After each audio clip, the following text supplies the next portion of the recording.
going to just do like 2 minutes. Yes. And I think the way we'll talk about this is not from the travel advisor's point of view. Do you agree with that? More from the traveler's point of view. So we want people that are thinking about booking to come down here.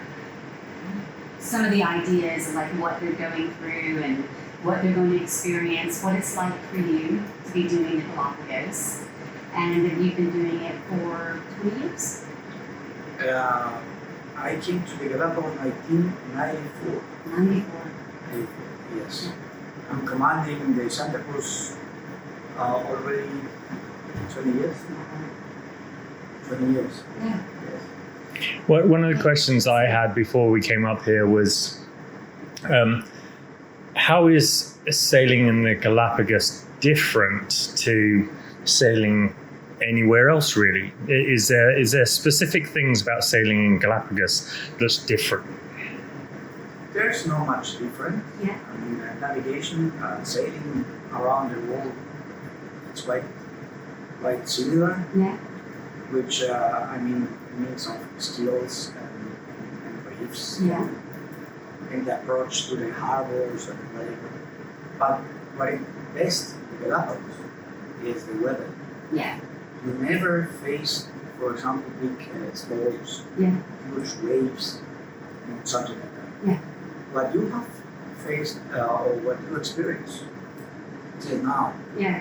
from the beginning, Yeah. this is what you get only year long. Is it different between a big ship and a small ship? Is that It is a difference. I can tell the difference because when I came first to the Galapagos, I was sailing small boats. Yeah. And sailing boats especially. Oh, wow. Yes. Like the three-masted. That the 3 months I was working for this company. Stop it. Yes. That's The amazing. very end. Yeah. Yes. Yes, but this is not a small sailing yacht. This is a big sailing. This is something big. This 3 stuff months. is. No, Oh, I mean that one. the very end. Yeah. But small vessel it moves a lot. Yeah. Even when it's not huge seas. Yes. But because it's, the Galapagos Islands are far away from the mainland, and as soon as you get out of the protection of some islands, for example, Yeah. you get high seas. Mm-hmm. Which mean the high seas for a vessel like this is no problem because it's very stable. It's because of the size and the stability. Yeah. But for the small boats, it's a little bit too much, in my opinion. Yeah.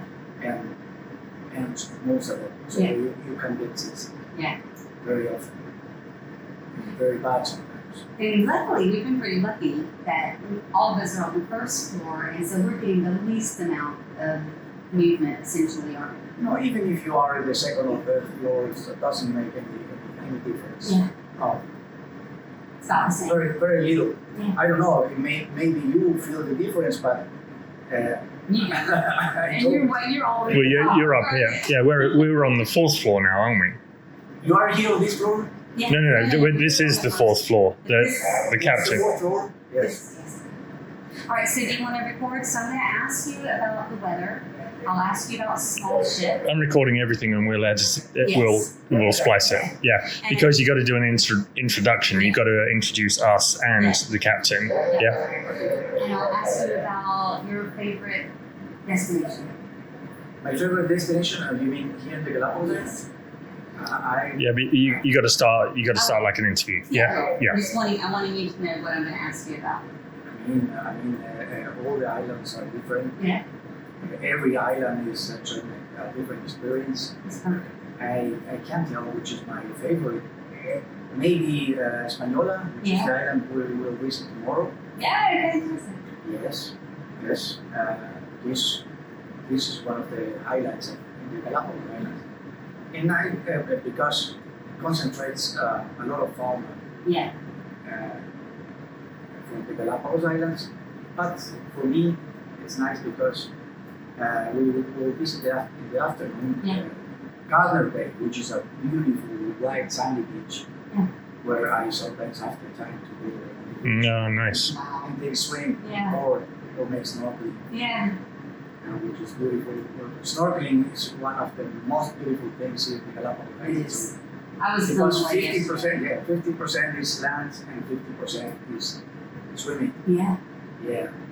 Okay, so you ready to start recording? Yes. Okay. You ready? Yep. Okay. Introductions. Yes, right. So, day 4, night 4, actually, we have gotten the most amazing opportunity to sit with Captain Christie. He has invited us into this amazing part of the ship, the bridge of the ship.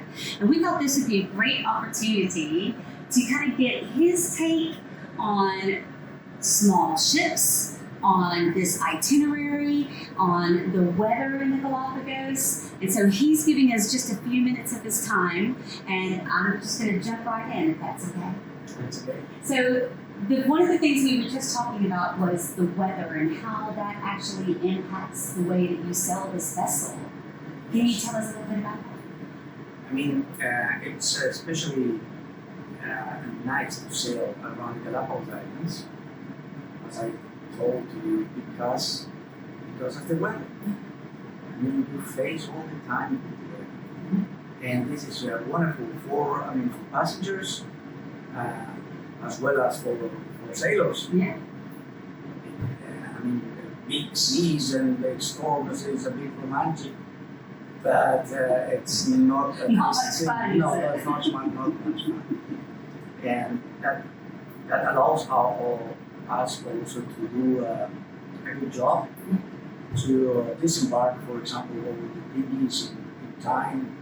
Not we are very less accidents. Yeah. And it makes also the experience very comfortable. Yeah. Being 4 days in now, we had the experience of doing snorkeling and visiting all these little islands and these little places. And I just asked you, like, what was your favorite? And your answer, I thought, was absolutely fascinating. Can you enlighten the rest of us on what you thought was your favorite destination? My favorite destination is Hispaniola Island, Mhm. definitely, yes. Because it's a beautiful scenery and concentrates a lot of flora and fauna from the Galapagos Islands. And it's a favorite for me because in the afternoon we go to Garden Bay, which is a beautiful sandy beach. White sandy beach, crowded with sea lions. Wow. Sometimes you have the experience to see sea lions, the babies get born. And so we're headed to your favorite island tomorrow. Say, when Tomorrow, Mhm. the island for tomorrow, yes. Mhm. You will see this island tomorrow. It just gets better every day. Mhm. Yeah. So, I think this second part of the trip after Puerto Llora is the best part of the trip. Oh, it gets better. Yeah, it gets better. Yeah, It's better. every day gets better. And I know you guys are going to find that really surprising because you've been hearing from us every night, and we keep saying it's getting better. And now you're hearing it from Captain Christie as well. There's another thing that I think is really important for you to understand, that when you're on ship and this amazing captain is at the helm, kind of what your background is. So we were just talking about the fact that you've done sailing yachts, massive sailing yachts, as well as small ships. How do you feel about this vessel in particular? I mean, my background, I began my profession in the Navy, Oh, did you? and I was a Navy officer, Wow. studying in the German Navy, Yeah. specialized on submarines. Mm. Oh, wow. Mm-hmm. And that was 1980, so I came 14 years after that. I came to the Galapagos to sail because of decision of life with my wife, Mhm. and I love to sail sailing boats. Yeah.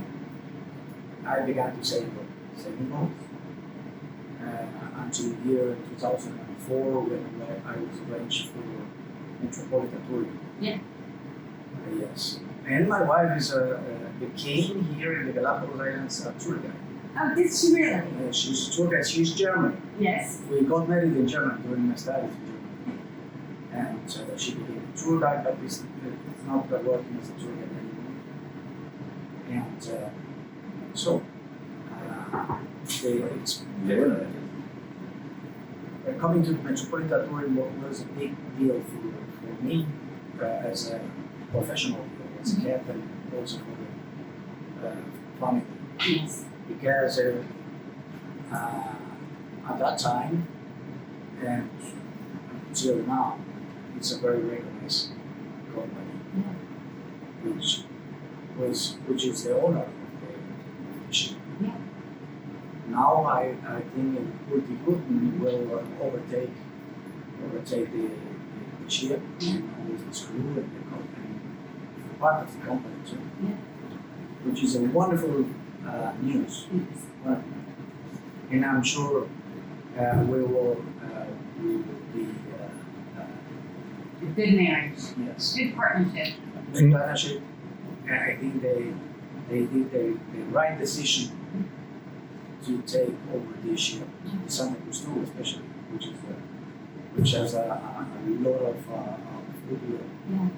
It's really exciting for us because not only do we get the opportunity to be in the Galapagos, but we get the opportunity to deal with and take on board together not just the ship, but you guys, your team. Yes. You know, your staff, your experts in expedition, that expedition team that really do make all the difference for us as guests. Yeah, it's good news because the people are doing this for a long time. Yeah. I mean, that makes also the difference. You see, the stability, work stability on board, it's very high. So people work here 20 years, 19 years, 25 years. The first officer is 25 years here already. So it might be. In the service, in the skills on the bridge, or in the engineering. But you said that you captained this particular ship, for quite a while. Yes. Yes, I mean we had the Santa Cruz I at the beginning, but we changed this the Santa Cruz I for the Santa Cruz II 2015. We brought the ship from Chile. Yeah. Oh, did you? Yeah, the ship was working It's okay. good.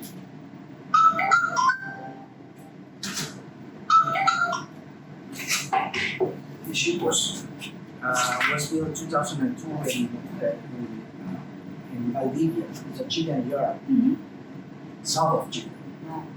and was involved for this business, for tourist business, on the Chilean canals.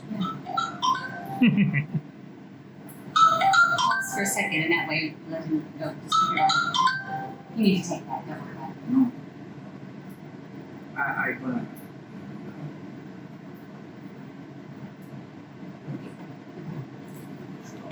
Yeah. Sorry, That's okay. We'll do what Yeah, just splice it out. it Yeah. was a long, Right. a longing for the crew members. Yeah, and was making tours on the Chilean canals, Magellan Strait, Oh, wow. Cape Horn, Yeah. Ushuaia, and all this. Yeah. And that's the reason, because it was built very robust, Mm. very seaworthy, Wow. especially when they went around Cape Horn on these latitudes. Mhm. And we found the ship 2014 in very, very good conditions, because the Chileans, they make good business down there, and they built a new one, a bigger one. Yeah. The same drawings, but the ship 10 years longer, Wow.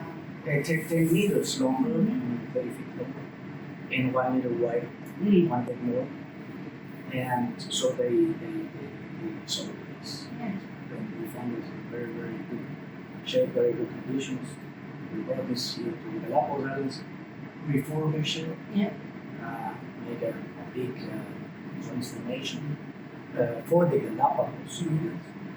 And that's what we have now. What's the biggest change that you needed to make to this ship in particular for it to work really efficiently in the Galapagos? Yeah, really efficient in the Galapagos. I mean, when I found, because I was involved to oversee the ship, and when I saw the ship down there, I thought this is the perfect ship for the Galapagos Islands. I thought this was built for us. Yeah. Yes, because it had all what we wanted to have. For example, this embarkation from the back of the ship, on the old Santa Cruz we had from the side of the ship, which was very, very tricky sometimes. Yeah. And things, for example, big gangways, big stairways, big cabins, Yeah. and I mean the kitchen was on the same level as the dining room, for example, and so Oh, on. right. And so on. Very, very good facilities for loading down the dinghies, for example. Good spaces outside for like solarium, jet. You're right. It's funny because you bring up the dinghies because, in all honesty, when you're on this ship, when you're on this particular expedition, you spend a lot of time getting in and out of there as a guest. You spend a lot of time getting in and out of the Zodiacs or the Tangas that they call them here. So being able to do that in comfort, and like you said, from the back of the ship, that becomes really important. It is, definitely. Because you came here to the Galapagos not to see the ship. Right? You can get Such to a see. good point. Yeah. Yeah. No, the ship is good. I mean, it's a good place to be, an affordable place to be. I mean, good food, good service, friendly people. But you came to see the flora and fauna. You came to see the Galapagos Islands. So with our name, we focused on the expedition. Yeah. For us, the most important man on board, for example, is the expedition leader and his team. Yeah. And with dinghies, the outboatings, the visits to the islands, snorkelings, all this. This is the most important thing. And I think what they do really well here is that we go between a wet landing. We go between what we did today, which was a dry landing, where there was actually a jetty there for us to step from the Panga onto dry land, steady land. But then yesterday we went out snorkeling, and what do we call that when we actually go off the dinghy into the water for snorkeling? Is there a net name? It was deep water. Deep water, we have deep water or deep water snorkeling. Yeah. Or shallow water snorkeling also. Sometimes we call these the Rambo snorkeling or the Mickey Mouse snorkeling. Yes.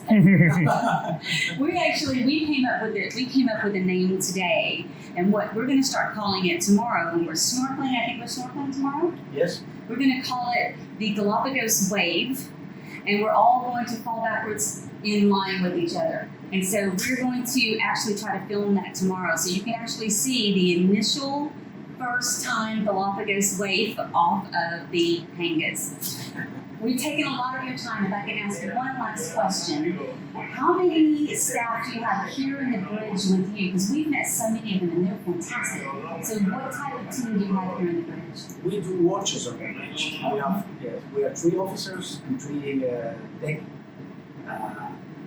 hands on the bridge. When the ship is sailing, the bridge is all the time manned, also when the ship is not sailing. And for dinghy drivers, we have 6 dinghy drivers, 3 deckhands, and 3 officers. Fantastic. Well, you guys are doing an amazing job, and we really appreciate you taking some time just for us this evening to talk about what it's like to man this ship and to be the captain of this ship, and giving all of you guys a really new perspective from what your experience is going to be like. Kevin, do you have any other questions? I don't. I think the safety side of it is extreme. I mean, the safety that we observe as guests on this ship. So I don't actually need to ask the captain about the safety of the ship, because we see it all the time. Every single thing is extremely safe. And perhaps tomorrow, if he's feeling really, really generous to us, we'd love to see what it looks like out these windows from the front of the ship, and how it operates from that point of view. But again, thank you so much for your time. I know you've got a lot going on this evening, and we really appreciate it. Yes. Welcome. I appreciate it. Thank you very much. Thank you very much for your time. Yes, really appreciate it. Yes. Bye-bye.